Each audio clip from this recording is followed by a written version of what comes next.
இளவரசன் கொல்லப்பட்ட பிறகு கோகுல்ராஜ் கொல்லப்பட்டான். இப்போது சங்கர் கொல்லப்பட்டிருக்கிறான். தென் மாவட்டங்களில் இது நூற்றுக்கணக்கிலே நிகழ்ந்து கொண்டிருக்கிறது. எனவே தமிழக அரசுதான் இதற்கு பொறுப்பேற்க வேண்டும். தமிழக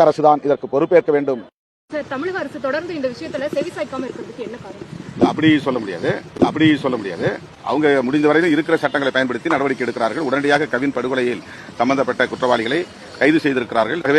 ஏற்கனவே இருக்கிற சட்டத்தின் அடிப்படையிலான நடவடிக்கைகளை எந்த பாரபட்சமும் இல்லாமல் முதலமைச்சர் அவர்கள் மேற்கொண்டு வருகிறார் என்று நாங்கள் பெரிதும் நம்புகிறோம். தமிழகத்திற்கே மிக அவமானகரமான செயலாகும். இது தமிழகத்தில் தொடர்ந்து நடைபெறுவது மிகுந்த கவலைக்குரியது. இன்றைக்கு இருக்கிற அரசாங்கம், அண்ணா திராவிட முன்னேற்ற கழக அரசாங்கம், இந்த பிரச்சனையை தடுத்து நிறுத்துவதற்குள்ள எந்த நடவடிக்கைகளையும் மேற்கொள்ளாமல் தொடர்ந்து வேடிக்கை பார்க்கிற காரணத்தினால்தான் இப்படிப்பட்ட சம்பவங்கள் தொடர்கிறது.